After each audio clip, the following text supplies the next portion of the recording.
Hi, everybody. Okay, so, and I'm going to try not to say as many ahs and ums. I got feedback from my son, Nico, who will be part of the team studying these things. I just want you to know that any feedback is welcome. I feel like this is a journey that we're truly taking together, and you can shape me to be better at helping deliver these tools to you, and then you deliver it to others. And so feel free to give me any comments, any feedback. I will never be offended. And I appreciate the courage of you saying anything to make this better, whether it's the content, making it more, oh, I did it again. I did making it more clear, more understandable, if it's confusing, if it's inspirational, or it's maybe threatening or triggering. Feel free to share any feedback, positive or negative. So in the last video, we talked about our journey together, and that had to do with the triangle here. That's the whole ball game basically of this program. Is we're going to take life and work and turn it into a gymnasium to build the higher brain, and that's going to be taking on discomfort in all aspects of our life and embracing it, which by itself is a brain tool to shut off the lower brain when we don't catastrophize discomfort or feel threatened by it. We're going to learn a lot of brain tools, which in and of themselves can help you shut off the lower brain. But then if we want to get even more sophisticated, sometimes we'll practice sequences of tools together that will allow us to be even more effective at shutting off the lower brain or anticipating that the lower brain might get activated and staying anchored in the higher brain more effectively. So in that regard, the science is basically, and the scientific method is, in simple terms, establishing cause and effect. If I try something, it leads to a positive outcome. If I don't do it, the outcome goes away. I do it, the outcome comes back. And so science in simple terms is basically cause and effect. And can I validate that what I'm doing is having a beneficial effect? Because then I'm more committed to employing this tool or technique or product or service or anything. And so, in that regard, I think it's very important for us to think about measuring progress, both to hold ourselves accountable for continuing to do these things and eventually to show progress because we're sort of gamifying life then.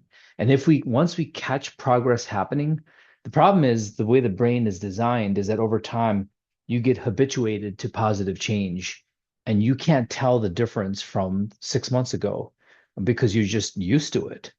But if you start to measure how you're doing over time, and I'm going to show you how to do that, then we can sort of say, wow, I was a 6 on a 1 to 10 scale back then. Now I'm a 7. Wow, that's pretty cool. And now I can really be even more motivated and energized to continue to establish this as a habit. And it doesn't take a lot of time. It's just really the motivation and the awareness to just be aware of whether you're lower brain or higher brain from moment to moment. That's it. And if your lower brain shift to higher, it's that simple. And as your toolkit expands, it'll be easier and easier. You'll be more and more powerful at doing this.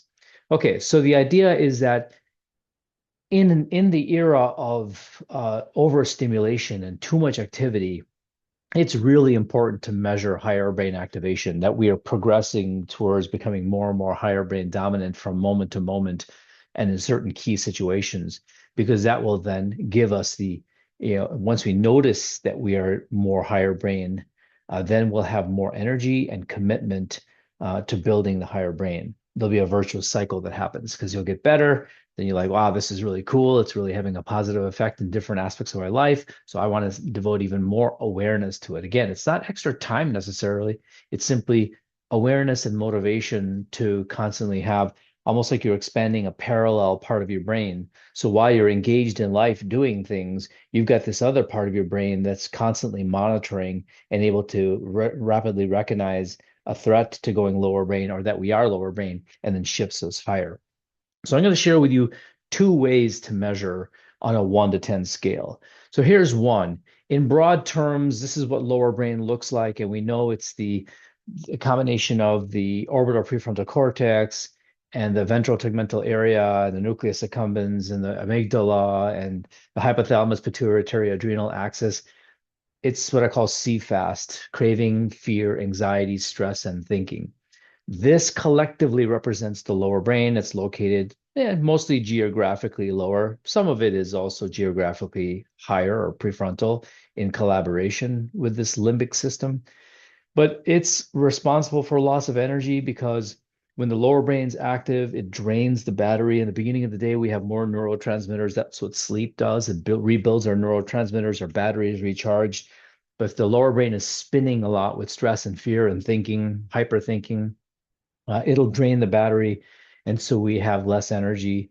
We tend to react more impulsively because the higher brain, once we lose energy, higher brain starts to come offline and its ability to regulate and control the lower brain. And so then basically the lower brain goes off the chain.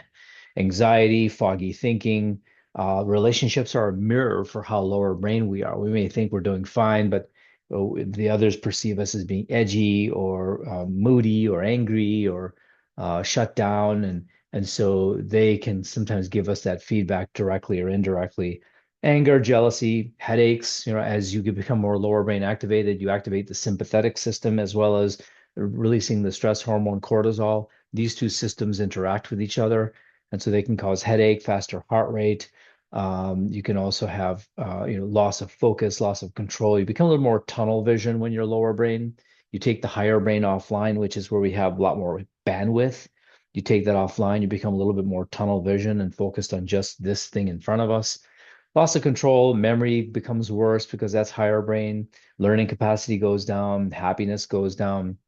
So a whole host of things. And I don't even have on here, chronic disease is really frequently connected to lower brain activation because the stress hormone cortisol can create inflammation and well, it can either suppress the immune system, which can cause infections and cancer to become unleashed.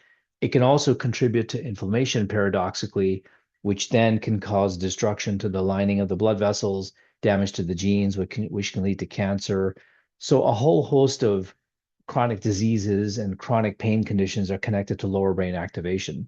So with non-judgment, and that's a video that's coming up, non-judgment towards yourself. There's a video coming up on self-compassion because I'm going to start rattling off the higher brain tools. There's about 30 of them.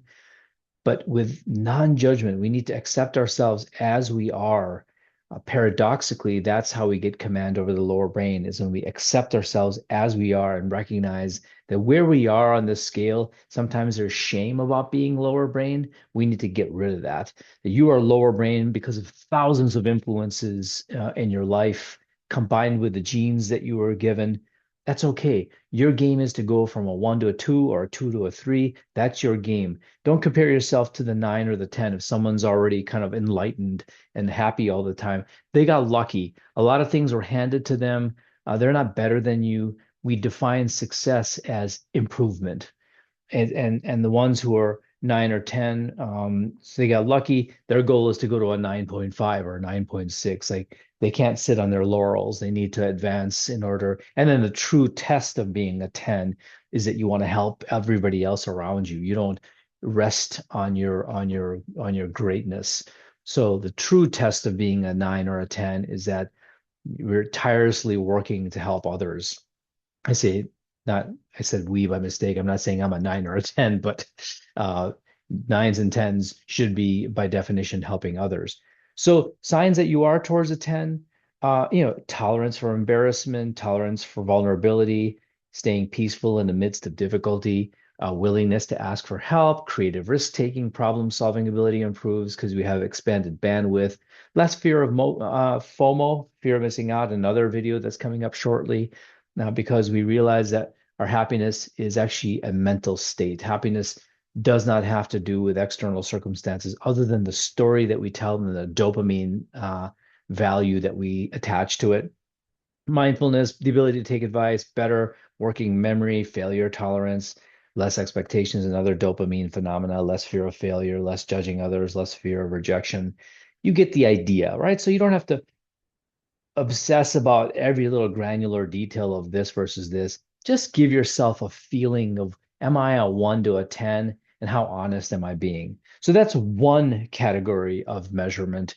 Maybe this works for you, maybe it doesn't. There is no right way. I think it's important just to have some kind of benchmark to show that you're improving. Another strategy, and this is another video that will be coming up, and I'm giving you sort of a preview. These are the 7 signs, broadly speaking, of lower brain activating. So maybe there's a particular situation, someone who is mean or someone who's critical towards you or someone who just rejects your idea, that and it triggers you and your lower brain comes online.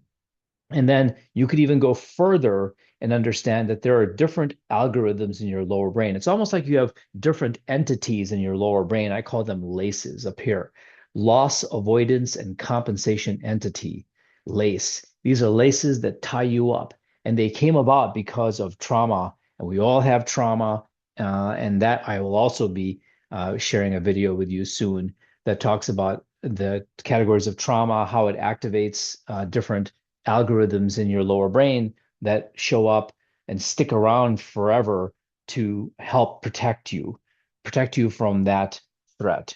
And so you can get more granular about what, how those different algorithms, the different entities within your lower brain will show up in these ways.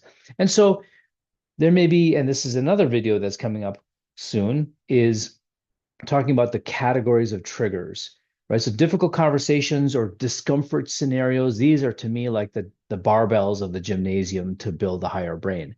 And we'll get into this shortly, but the idea is that start making a list of situations that trigger your lower brain.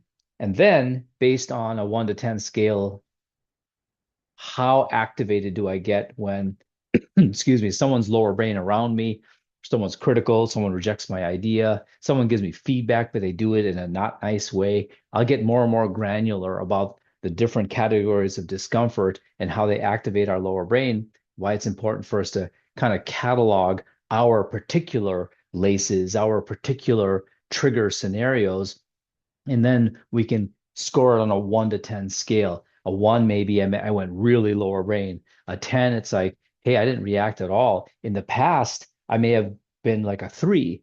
And so I kind of shut down. I lost energy. I may have lashed out a little bit. I may have had negative emotion. I might become sort of tunnel vision. And so I'm kind of a 3. I didn't completely lose it, which would have been a 1. But now, when I had the same situation and I even intentionally go into that situation, I noticed, wow, I was pretty stable. I didn't react that time.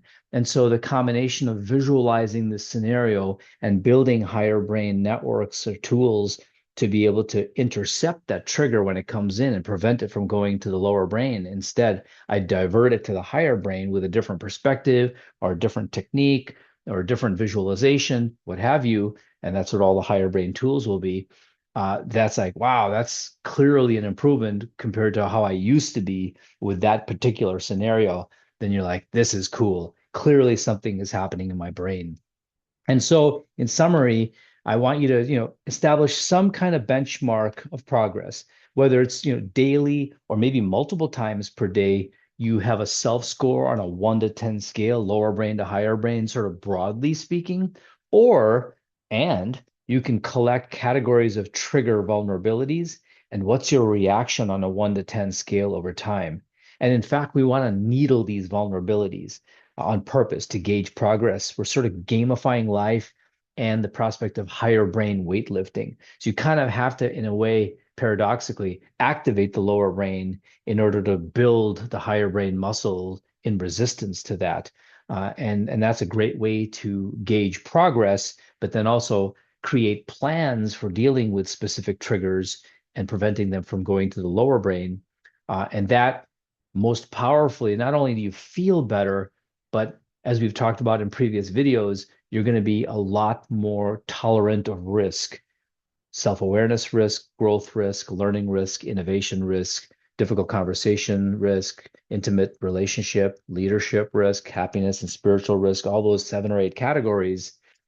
We want to take more risks to make this life much richer and much more successful in the way we define it on a level 1 to 6, as we've described before. Okay, so think about what scale you can use, or what you come up with your own way to do it. There's no absolute right way to do this, but come up with a way to kind of track how you're doing. And very importantly, try to find one or two or three partners, even a community of people that really work on this stuff and share stories and help each other lift weights and get better and better. All right, see you at the next video.